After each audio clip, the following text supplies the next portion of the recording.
हुकूमत ने शहरियों पर बिजली बम गिरा दिया। कराची समेत मुल्क भर के लिए बिजली महंगी हो गई। घरेलू सारिफिन के लिए बिजली के बुनियादी टैरिफ में 7 रुपए 12 पैसे तक इजाफे का नोटिफिकेशन जारी कर दिया गया है। घरेलू सारिफिन के लिए फी यूनिट बुनियादी टैरिफ 48 रुपए 84 पैसे तक पहुंच गया। बिजली के बुनियादी टैरिफ में इजाफे का नोटिफिकेशन पावर डिवीजन ने जारी किया। नोटिफिकेशन के मुताबिक माहाना 200 यूनिट तक वाले घरेलू सारिफिन 3 माह के लिए इजाफे से मुस्तस्ना करार दिया गया है। बाकी घरेलू सारिफिन के लिए बिजली का बुनियादी टैरिफ फी यूनिट 7 रुपए 12 पैसे तक बढ़ा दिया गया। घरेलू सारिफिन के लिए बिजली का फी यूनिट बुनियादी टैरिफ 48 रुपए 84 पैसे तक पहुंच गया। माहाना 201 से 300 यूनिट तक का टैरिफ 7 रुपए 12 पैसे इजाफे से 34 रुपए 26 पैसे हो गया। माहाना 301 से 400 यूनिट का टैरिफ 7 रुपए 2 पैसे इजाफे से 39 रुपए 15 पैसे हो गया। माहाना 401 से 500 यूनिट का टैरिफ 6 रुपए 12 पैसे इजाफे से 41 रुपए 36 पैसे हो गया। वज़ीर आज़म ने नीलम जेहलम हाइड्रो पावर प्रोजेक्ट की हालिया बंदिश के हवाले से तहकीकाती रिपोर्ट फौरी तौर पर मुकम्मल करने की हिदायत कर दी। वज़ीर आज़म शहबाज शरीफ ने कहा, नीलम जेहलम हाइड्रो पावर प्रोजेक्ट में पैदा होने वाली खराबियों के हवाले से जिम्मेदारान का तायुन करके उनके खिलाफ सख्त कार्रवाई की जाए। वज़ीर आज़म मोहम्मद शहबाज शरीफ की ज़ेर सदारत नीलम जेहलम हाइड्रो पावर प्रोजेक्ट के हवाले से अहम इजलास हुआ। इजलास में नीलम जेहलम हाइड्रो पावर प्रोजेक्ट में पैदा होने वाली हालिया खराबी की तहकीकात करने वाली तहकीकाती कमेटी के सरबराह साबिक विफाकी सेक्रेटरी दाखिला शाहिद खान ने इब्तदाई तहकीकाती रिपोर्ट पेश की। वज़ीर आज़म को बताया गया कि मंसूबे की बंदिश से कौमी खजाने को करोड़ों रुपए का नुकसान हो रहा है। 2021 में PTI दौरे हुकूमत के दौरान नीलम जेहलम हाइड्रो पावर प्रोजेक्ट में खराबी दूर करने के लिए मुरम्मत का कोई काम नहीं किया गया। वज़ीर आज़म ने जिम्मेदारों का तायुन करने की हिदायत करते हुए कहा कि माहिरीन ने निशानदही की कि डिज़ाइन में खराबियां हैं, कंक्रीट लाइनिंग नहीं की गई। ये किस कदर बदकिस्मती है कि इतने बड़े और अहम मंसूबे में मुजरिमाना गफलत बरती गई। वज़ीर आज़म ने इस्तफसार किया कि मंसूबे के हवाले से तफसीली जियोलॉजिकल सर्वे क्यों नहीं कराया गया। मंसूबे की थर्ड पार्टी वैलिडेशन ना करवा कर मुजरिमाना गफलत का इर्तिकाब किया गया। वज़ीर आज़म ने नीलम जेहलम हाइड्रो पावर प्रोजेक्ट को दोबारा फाल करने के हवाले से फौरी कमेटी बनाने की हिदायत कर दी। नए तोशाखाना रेफरेंस की समाअत के दौरान बानी PTI का जज से मुकालमा। बानी PTI ने कहा, जज साहब मेरी बीवी का तोशाखाना से कुछ लेना देना नहीं। जेल में 4 मरतबा कुरान पढ़ा है, उसमें जजेस पर अल्लाह ने बहुत जिम्मेदारी डाली है। बानी PTI का मजीद कहना था, बुशरा बीबी को सिर्फ मुझे अजियत देने के लिए जेल में डाल दिया गया है। मुझे जेल में डालें, मेरी बीवी को तो छोड़ दें। बानी PTI का कहना था कि जज बशीर ने बताया था सर पर बंदूक रखकर फैसला लिया है। साबिक वजीर आजम को रात 12 बजे बताया जाता है सुबह नया केस लगेगा। पहले जिस रेफरेंस में सजा हुई वो ज्वेलरी सेट हमारे पास है, उसकी कीमत 1 करोड़ 80 लाख थी, उन्होंने 3.25 अरब कर दी। दूसरा केस इसलिए बनाया है क्योंकि इनको पता चल गया है पहला सेट हमारे पास है। समाअत के दौरान बानी PTI और बुशरा बीबी एक साथ बैठे रहे।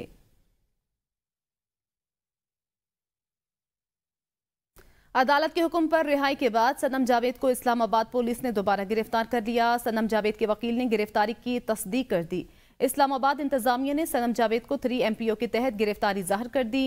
मियां अली इशफाक एडवोकेट ने समाजी राब्ते की वेबसाइट एक्स पर अपने पैगाम में कहा कि सनम जावेद को एक बार फिर इस्लामाबाद पुलिस ने गिरफ्तार कर लिया है। हमने बगैर मज़ाहमत उसको पुलिस के हवाले किया।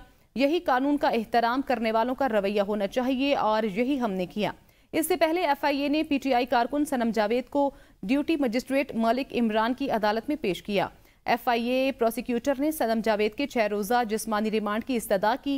District and session court Islamabad ने सनम जावेद के वकला की मुकदमे से बरियत की इस्तदा मंजूर कर ली। अदालत ने महफूज फैसला सुनाते हुए सनम जावेद को FIA के मुकदमे से बरी कर दिया। अदालत ने सनम जावेद को फौरी रिहा करने का हुक्म भी दिया। मखसूस नशिस्तों बारे सुप्रीम कोर्ट के फैसले के बाद हुकूमत का सेनेट और कौमी असम्बली इजलास बुलाने पर गौर। पार्लियामेंट का इजलास बुलाने का हतमी फैसला आज नवाज शरीफ की जेर सदारत इजलास में होगा। जराए के मुताबिक विफाकी वजीर कानून और पार्लिमानी अमूर आजम नज़ीर तारण ने वजीर आजम से मुलाकात में पार्लियामेंट का इजलास बुलाने की तजवीज़ दी। मुस्लिम लीग नून के सीनियर रहनुमाओं और अरकान पार्लियामेंट को इस्लामाबाद में रहने की हिदायत की गई है। اجلاس میں مخصوص نشستوں بارے عدالتی فیصلے پر بحث ہوگی۔ ذرائع کا کہنا ہے کہ حکومت نظر ثانی اپیل میں جانے سے پہلے پارلیمنٹ کے پلیٹ فارم سے حکمت عملی مرتب کرے گی۔ بہت شکریہ۔ آگے بڑھیں اور آپ کو بتائیں، مودی سرکار کی انتہا پسند سوچ کے باعث بی جے پی دھڑے بندی کا شکار۔ مودی کے سیکولر ہونے کے دعوے دھرے کے دھرے رہ گئے۔ بھارت میں نچلی ذات کے ہندوؤں اور اقلیتوں کے ساتھ امتیازی سلوک مودی سرکار کا شیوا بن چکا ہے۔ بی جے پی کے رکن پارلیمنٹ اور دلت لیڈر رمیش جیگا جنگئی نے مودی حکومت میں وزارتی عہدہ نہ دیے جانے پر شدید ناراضگی ظاہر کی۔ دلت لیڈر رمیش نے دعویٰ کیا کہ زیادہ تر مرکزی وزراء اونچی ذات سے تعلق رکھتے ہیں۔ رمیش جیگا جنگئی کا کہنا تھا کہ مجھے بی جے پی اور مودی کی نچلی ذات سے نفرت کے حوالے سے انتباہ کیا گیا تھا، لیکن میں نے اس بات پر توجہ نہ دی۔ بی جے پی ایک دلت مخالف پارٹی ہے جس نے دلتوں کو کنارہ کش کر دیا ہے۔ کیا دلتوں نے مودی سرکار کو ووٹ نہیں دیا؟ چترال میں گاڑی کھائی میں جا گری۔ حادثے میں خاتون اور بچوں سمیت 4 افراد جاں بحق ہو گئے۔ حادثے میں 4 خواتین سمیت 10 افراد زخمی، ہسپتال منتقل کر دیا گیا ہے۔ گاڑی تنگ اور خستہ حال سڑک کے باعث گہری کھائی میں جا گری۔ زخمیوں کو ریسکیو 1122 کی ایمبولنس میں RHC مستوج اور تحصیل ہیڈ کوارٹر ہسپتال بونی منتقل کر دیا گیا۔ زخمیوں میں سے 3 کی حالت نازک بتائی جا رہی ہے اور انہیں چترال، لوئر اور پشاور ریفر کر دیا گیا ہے۔ اسکردو میں سیاحوں کی گاڑی دریا میں جا گری۔ حادثے میں 3 افراد جاں بحق اور 3 زخمی ہو گئے۔ سیاحوں کی گاڑی اسلام آباد سے اسکردو آ رہی تھی کہ ملوپا کے مقام پر تودے کی زد میں آ کر دریا میں جا گری۔ روندو انتظامیہ کی ٹیم نے بروقت جائے وقوع پر پہنچ کر زخمیوں اور لاشوں کو نکالا اور سول ہسپتال جمبو داس منتقل کر دیا ہے۔ اس موقع پر اسسٹنٹ کمشنر روندو سعادت علی چنگیزی نے امدادی سرگرمیوں کی نگرانی کی اور ابتدائی طبی امداد دینے کے بعد زخمیوں اور میتوں کو اسکردو منتقل کر دیا۔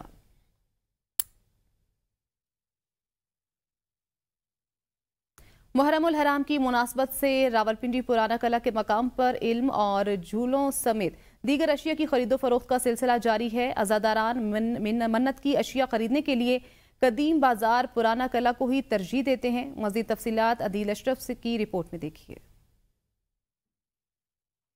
پرانے قلعہ میں علم، زنجیر، جھولے علی اصغر اور تبرکات کی دکانیں سج جاتی ہیں۔ نوجوان بزرگ عزاداری سے منسلک سامان خریدنا پسند کرتے ہیں۔ ہمیں عزاداری کے لیے جو بھی سامان چاہیے ہوتا ہے نا، ہم یہ قلعے والی سائڈ پہ آتے ہیں، وہ اسی دکان سے آ کے لے جاتے ہیں۔ جھولے، تابوت وغیرہ ہر چیز جو ان سے نا ادھر وہ مطلب کہ بھئی ہر سال اسی محرموں میں تھوڑی سی تیزی آ جاتی ہے، عام دنوں میں روٹین میں یہ کام چلتا رہتا ہے۔ یہ خریداری یوم عاشوراء کے موقع پر مجالس اور ماتمی جلوسوں میں نواسے رسول کی عظیم قربانی کو خراج عقیدت پیش کرنے کے لیے کی جاتی ہے۔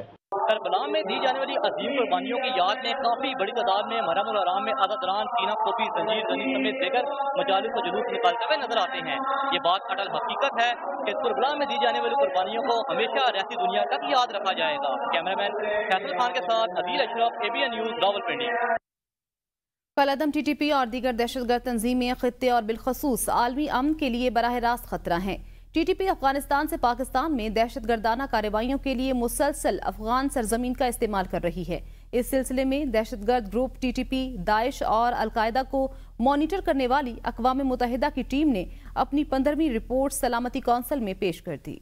کالعدم دہشت گرد تنظیم ٹی ٹی پی افغانستان میں سب سے بڑا دہشت گرد گروپ قرار۔ اقوام متحدہ کی چشم کشا رپورٹ سامنے آ گئی۔ اقوام متحدہ کی شائع ہونے والی اس چشم کشا رپورٹ کے مطابق کالعدم ٹی ٹی پی کو افغانستان میں افغان طالبان کی مکمل تائید اور حمایت حاصل ہے۔ سرحد پار سے پاکستان میں حملے کرنے کے لیے ٹی ٹی پی کو افغانستان کے طالبان حکمرانوں کی سرپرستی بھی حاصل ہے۔ کالعدم ٹی ٹی پی کو اب القاعدہ جیسے دہشت گرد نیٹ ورک سے بھی آپریشنل اور لاجسٹک سپورٹ مل رہی ہے۔ افغانستان میں القاعدہ کے وہ علاقائی کارندے جن کے طالبان سے طویل مدتی تعلقات رہے ہیں، وہ پاکستان کے اندر ہائی پروفائل دہشت گردانہ حملوں کو انجام دینے کے لیے ٹی ٹی پی کی مدد کر رہے ہیں۔ اقوام متحدہ کی رپورٹ میں یہ بھی کہا گیا ہے کہ افغانستان میں دہشت گرد گروپ ٹی ٹی پی کے 6 سے 6,500 کے درمیان جنگجو موجود ہیں۔ یہ جنگجو افغان طالبان کی سرپرستی میں اپنی سرگرمیاں انجام دینے کے لیے پوری طرح سے آزاد ہیں۔ اقوام متحدہ کی جائزہ رپورٹ میں یہ بھی کہا گیا کہ ٹی ٹی پی کے دہشت گردوں کو مقامی جنگجوؤں کے ساتھ مل کر القاعدہ کے کیمپوں میں تربیت دی جا رہی ہے۔ कैंपस दहशतगर्द तंजीम ने नंगरहार, कंधार, कंटर और नूरिस्तान जैसे मुतादिद सरहदी सूबों में कायम किए हुए हैं। कल अदम दहशतगर्द तंजीम TTP अफगानिस्तान में सबसे बड़ा दहशतगर्द ग्रुप बनकर उभरा है।